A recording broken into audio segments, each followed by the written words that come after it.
بسم اللہ الرحمن الرحیم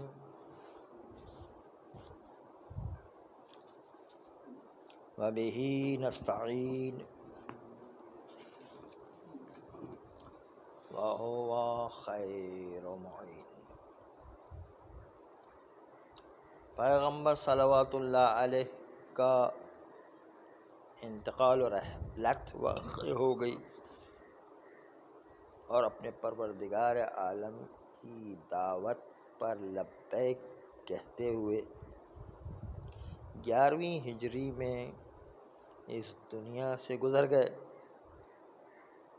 اس کے بعد کہ انہوں نے اپنی پوری توانائی و کوشش کی تاکہ امت کو متحد رکھا جائے اور امت کی صفوف میں اختلاف واقع نہ ہو۔ در حالت کہ پیغمبر امت میں یہ قول بصدائے بلند ندا دے رہے تھے قرآن کی آیت سے کہ ان ھذہ امتکم امۃ واحدۃ وانا ربکم فاعبدونی، یہ تمہاری امت ایک امت ہے اور میں تمہارا رب ہوں، بس تمہیں میری ہی عبادت کرنا چاہیے۔ مگر یہ کہ مسلمانوں نے پیغمبر کی رحلت کے بعد اور پیغمبر کا جسم ابھی مٹی میں چھپا ہی تھا کہ مسئلہ خلافت و ولایت میں اختلاف کیا، اور یہی سب سے بڑا اختلاف ہے، خلافت و ولایت کا اختلاف۔ ایک فرقہ کہتا تھا کہ ہم نے پیغمبر کی نص شخص معین پر دیکھی ہے کہ جس میں پیغمبر نے ولی کو مقرر فرمایا ہے تو ہم تو اس کو مانیں گے۔ دوسرا فرقہ اس نے بنا رکھی کہ نہیں، امت کو شورا بنانا چاہیے، آپس میں فکر کر کے مشورہ کریں اور انہی امت کے مشورے سے امت کے درمیان سے خلیفہ کا انتخاب کریں۔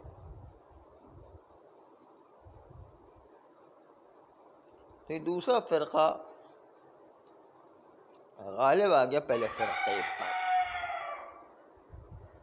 اور اس نے زعام حکومت کو سنبھال لیا۔ ابو بکر نے پہلے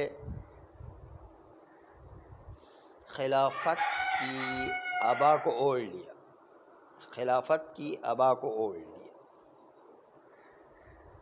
اس کے بعد عمر ابن خطاب نے، اور زمانے میں مسلمان ایک شہر سے دوسرے شہر پر قبضہ کرتے تھے، قلعوں کو فتح کیا کرتے تھے، اور وہ جاہلیت کے دور کی سیرت پلٹ کر کے آ گئی تھی۔ جب حضرت عمر نے محسوس کیا کہ ان کی موت قریب ہے تو خلافت کو ایک جماعت از قریش پر چھوڑ دیا، جس جماعت میں علی و عثمان و طلحہ و زبیر و سعد ابن ابی وقاص اور عبد الرحمن ابن عوف 6 افراد تھے۔ جب عمر کو دفن کر دیا گیا تو یہ 6 افراد ایک گھر میں جمع ہوئے، مگر یہ کہ ان 6 افراد کے اعضاء کی ترتیب اس طرح رکھی کہ جو ظاہر کر رہا تھا کہ علی کو اس وقت بھی محروم کیا جائے گا، اور علی نے کہا بھی کہ میرا حق پھر چھین لیا گیا اور دوسرے کامیاب ہوں گے۔ امر تمام ہوا، حضرت عثمان کی خلافت پر۔ حضرت عثمان نے اپنی خلافت کے درمیان چند امور کو انجام دیا جس سے ان پر نقمت چھا گئی، ان پر بدبختی آ گئی ان چند امور کی وجہ سے۔ اور انہوں نے مسلمانوں کی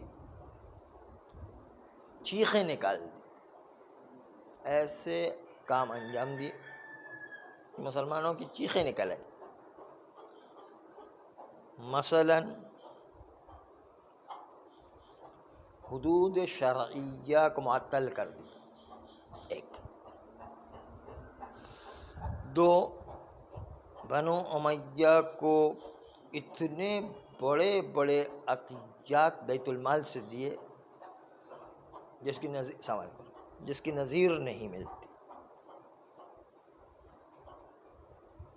نمبر 3، حکومت اسلامیہ کو حکومت امویہ میں تبدیل کر دیا۔ اور 4، ان کے مواقف دشمنی کے چند اصحاب سے کھلم کھلا دشمنی کی، جس میں ابو ذر کا رفضہ کا واقعہ، ابن مسعود کو پیٹ پھاڑ دینا، آنتے باہر نکل جانا، اور عمار یاسر کو اس طرح مارنا کہ ان کی ہڈیاں ٹوٹ جائیں۔ تو مختلف واقعات تھے بھارت۔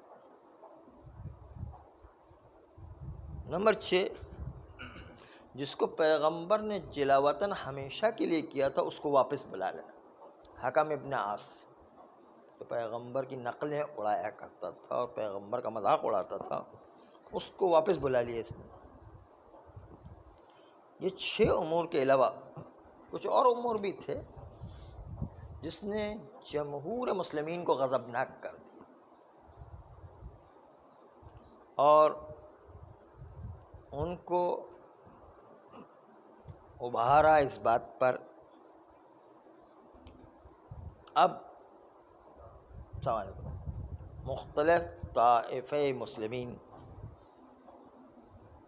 مصر سے کوفیین، بصریین، جمہور مہاجرین و انصار، سب نے ان کے خلاف احتجاج شروع کر دیا۔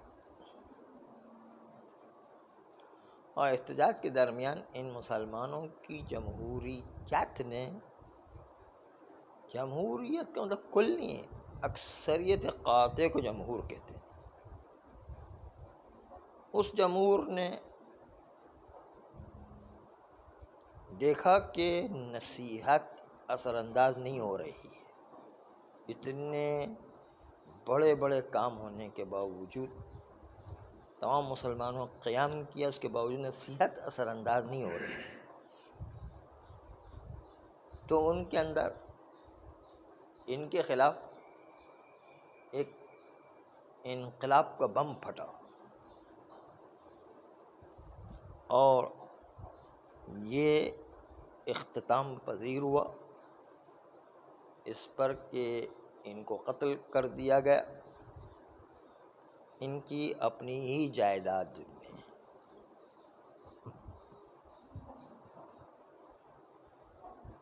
اصحاب کے سامنے اور اصحاب کے مشاہدے کے ساتھ ان کو جب قتل کر دیا گیا تو ان کا جنازہ گھر میں پڑا رہا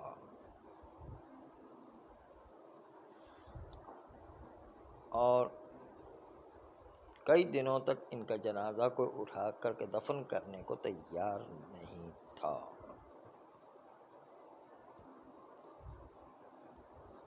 مہاجرین و انصار اب مولا علی کے گھر پر جمع ہوئے اور مولا علی سے خلافت کو قبول کرنے کا تقاضا کیا اور کہا کہ آپ خلافت کو قبول کریں۔ جب ان لوگوں نے علی کے اوپر خلافت کو پیش کیا، مسئلہ قیادت اسلامی کو پیش کیا، تو علی علیہ السلام نے اس کو قبول کرنے سے انکار کر دیا، اعراض کیا انہیں،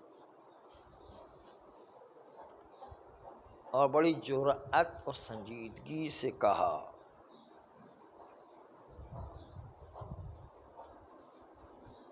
دعونی والتمسوا غیری، تم مجھے چھوڑ دو اور میرے غیر کے پاس جا کر اس کی التماس کرو کہ حکومت کو قبول کرے۔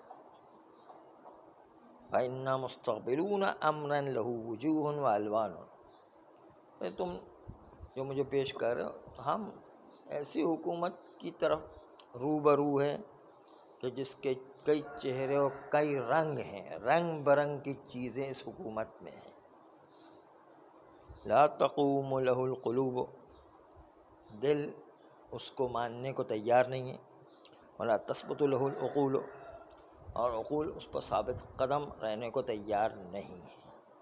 اس لیے میں ایسی حکومت کو قبول کرنے کو تیار نہیں ہوں، کیونکہ جوش میں آ کے لوگ بیعت تو کر لیں گے، لیکن بعد میں اصل حکومت چلانے کے لیے اتباع کی ضرورت ہوتی ہے۔ آپ کو یاد ہوگا چھٹے امام علیہ السلام کی خدمت میں خراسانی ایک خراسان سے چل کر آیا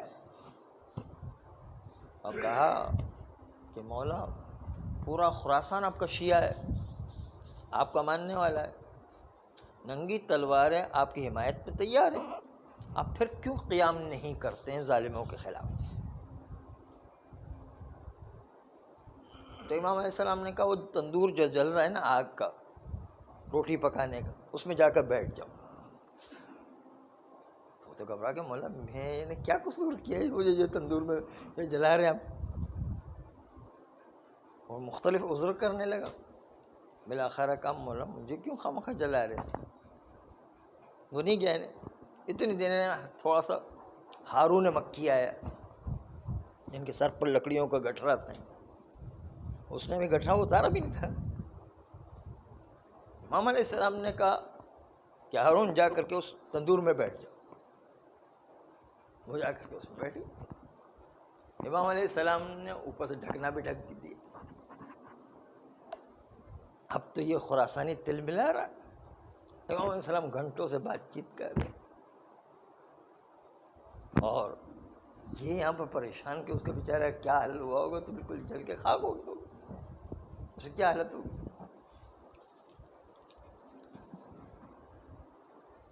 کافی دیر تک امام علیہ السلام خراسان کے حالات پوچھتے رہے، وہاں پر کتنے لوگ ہیں، کیا ہے، کتنے ہمارے ماننے والے ہیں، کتنے نہیں ہیں۔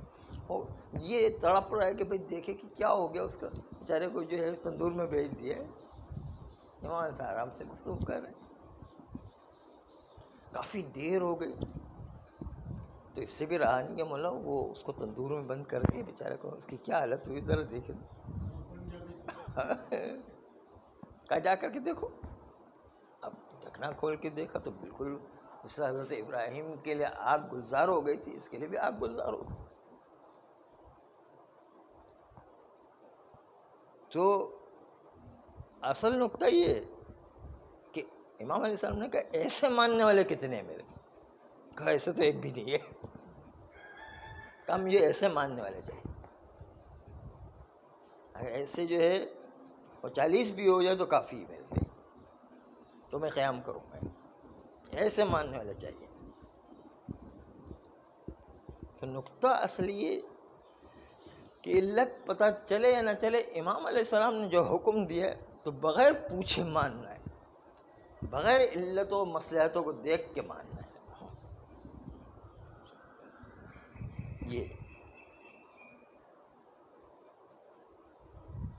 تو یہاں پر مولا علی نے کہا کہ لوگوں کے دل آمادہ نہیں ہے ابھی تک، ان کی عقل جو ہے وہ اس کو نہیں مانے گی، نہیں،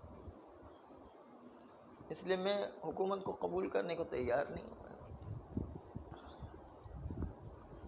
لیکن قوم نے بڑا اصرار کیا مولا علی سے، تو امام علیہ السلام نے کہا اچھا ٹھیک ہے، اگر یہی بات ہے کہ ضروری ہے کہ میری بیعت کرو تو چلو مسجد کی طرف، حتیٰ یہ کہ لوگوں کے سامنے بیعت ہو، مسجد میں آئے اور مہاجر انصار میں سب لوگوں کے سامنے بیعت کی.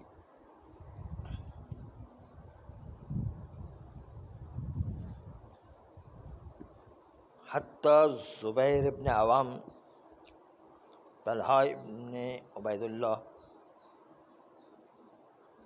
اور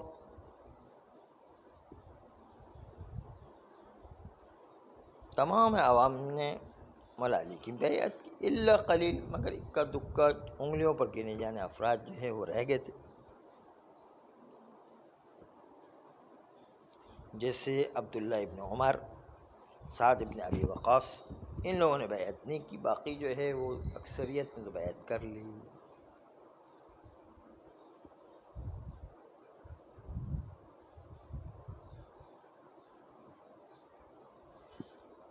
بس یہاں پر بیعت کرنے والوں کا ہدف صرف اور صرف یہ تھا کہ امت کو زمانے رسول کی طرف پلٹا دیا جائے،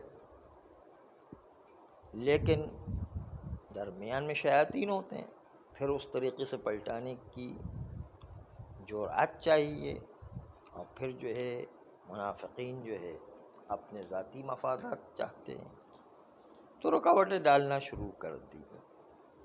صلی اللہ علیہ